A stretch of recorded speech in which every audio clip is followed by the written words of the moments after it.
NEET paper 2026 का जो paper leak का मामला है वो अब सीबीआई को सौंपने के बाद इसकी जांच तेज हो गई है। राजस्थान से इसका कनेक्शन जुड़ा हुआ है और राजस्थान के जयपुर के पास जमरामगढ़ के जो मुख्य आरोपी हैं दिनेश बिवाल और मांगीलाल बिवाल, दो सगे भाई हैं और इन्होंने ये पेपर कहीं ना कहीं पेपर खरीदा था और ये पेपर खरीदा था जो है गुरुग्राम के एक डॉक्टर से 30 लाख रुपए में। और 30 लाख रुपए में खरीदने के बाद इनके बेटे जो एमबीबीएस की तैयारी कर रहा था और अब की बार पेपर देने वाला था, उसे ये पेपर सीकर में जाकर दिख आया था और उसके बाद इस पेपर को उसके बेटे ने भी फैलाया। इस तरह की खबरें आ रही हैं, लेकिन सवाल यह है कि आखिरकार दिनेश और मांगीलाल को ये पेपर कैसे मिला। लेकिन यही बात निकलकर सामने आ रही है कि अब जांच इस तरह से बढ़ने लगी है, उसके बाद कई तरह के खुलासे सामने आ रहे हैं। दिनेश जो प्रॉपर्टी का काम करता है और उनके साथ उसके मांगीलाल जो उनका भाई है वो भी उनका जो है उसमें शामिल है। ऐसे में ये आज से ही जुड़ा मामला नहीं है, ये तार पिछले पेपर की तरफ भी जाते नजर आ रहे हैं। इससे पहले भी कई बच्चे इनके परिवार में जो है नीट के पेपर में पास हुए हैं जब पहले एग्जाम दी थी, तो ऐसे में तार बड़े जुड़े हुए हैं। अब आखिरकार सवाल यह है कि आखिरकार ये जो लोग थे क्या लंबे वक्त से गैंग से सक्रिय थे, उससे तार जुड़े हुए हैं। इस तमाम जानकारी को लेकर अब सीबीआई तार से तार जोड़ रही है। सीकर तक ये मामला पहुंच चुका है, सीकर की जो कोचिंग संस्थानों से लेकर तमाम जांचें हो रही हैं, क्योंकि कहा जा रहा था कि एसओजी ने एक बड़ी लिस्ट बच्चों की और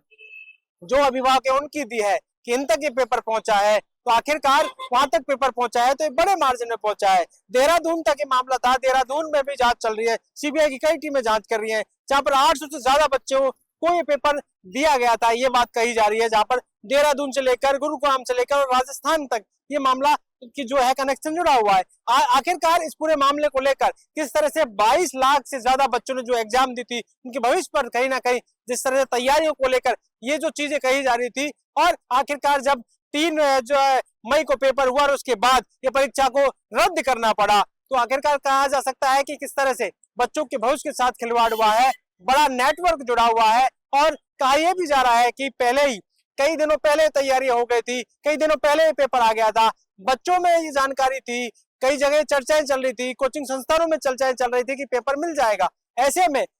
कहीं ना कहीं ये जो पर्दाफाश हुआ है उस पर्दाफाश के पीछे उन बच्चों तक जब पहुंचा था तो पेपर किस तरह से एक दूसरे से कनेक्ट हुआ था, और ये पहले पेपर का प्रिंट निकाल कर दिया गया और उसके बाद जो है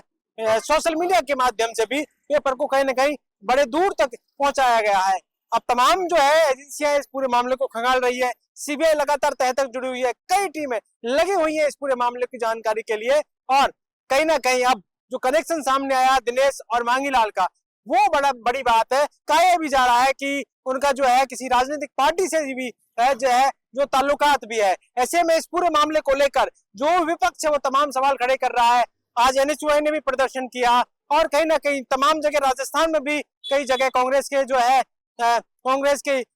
कार्यकर्ताओं ने प्रदर्शन किया। ऐसे में कहा जा सकता है इस पूरे मामले को लेकर अब सियासत भी तेज हो गई है, और चाहे वो पूर्व मुख्यमंत्री अशोक गहलोत हो, सचिन पायलट हो, गोविंद सिंह डोटासरा हो, टीकाराम जूली, तमाम ने इस बात को लेकर सवाल खड़े किए हैं और इस बात को लेकर कहा है कि इतनी देर टाइम क्यों लगाया, एफआईआर क्यों नहीं हुई, और 4 दिन 5 दिन बाद ही जाके इस मामले को तेजी क्यों लाई गई। जब एनटीए को बताया गया उसके बाद जो है राजस्थान की पुलिस सक्रिय होती है, एसओजी ने इस पूरे मामले को उठाया और फिर सीबीआई को जांच दी गई। अब तमाम जो जानकारी सामने निकल के आ रही है कि किस तरह से पूरा मामला जुड़ा हुआ है, कितना और लोगों से पैसा लिया गया है, कितना यहाँ पर जो है 800 बच्चों तक जो देहरादून का जो मामला है जहाँ से चीजें सामने आई थी, तो वहाँ कितने जो 800 बच्चों कितना पैसा उनसे लिया गया है, ये भी एक बड़ी बात है। इसकी तमाम जानकारी होंगी, लेकिन दिनेश और मांगीलाल के लिए कहीं ना कहीं बड़ी बात यह है कि वहां उन्हें गिरफ्तार करने के बाद अब तमाम कनेक्शन जुड़ेंगे, उन बच्चों से भी पूछताछ होगी, और कहीं ना कहीं क्योंकि क्या ये लंबा जो है कनेक्शन इस गैंग का जुड़ा हुआ, ये बड़ी बात है। लेकिन किस तरह का संरक्षण है, किस तरह की चीजें हैं, वो जांच के बाद सामने निकल के आएगा। लेकिन फिलहाल इस पर राजनीति भी है, तमाम जो नेता हैं उनके बयान भी सामने आ रहे हैं, और अभिभावक के बच्चे हैं जो हैं अभिभावक हैं जो तैयारी करने वाले हैं, उनका भी रिएक्शन सामने आ रहा है कि किस तरह से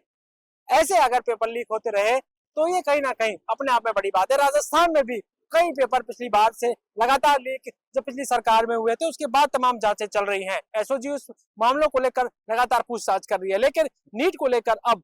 कहीं ना कहीं सवाल खड़ा हुआ है कि कब 16 पेपर अब तक लीक हो चुके हैं, 16 बार पोस्टपोन करना पड़ा परीक्षा को और लाखों बच्चे एग्जाम देते हैं। आखिर बच्चे कहां तक किस तरह से सरवाइव करें, क्योंकि कहीं ना कहीं जो निचले तबके के बच्चे आते हैं वो तैयारियां करते हैं, शहरों में रहते हैं और फिर खर्चा उठाते हैं और फिर तैयारी कैसे हो बार बार में। ऐसे में सवाल खड़े हो रहे हैं कि आखिरकार जो यहाँ पर ये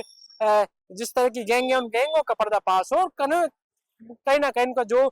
निचला स्तर है उस निचले स्तर से ऊपर हाई लेवल तक कहीं ना कहीं इस पूरे मामले को ध्वस्त किया जाए। पॉलिटिकल पंचायत के लिए कैमरामैन राजेंद्र शर्मा के साथ दशरथ सिंह।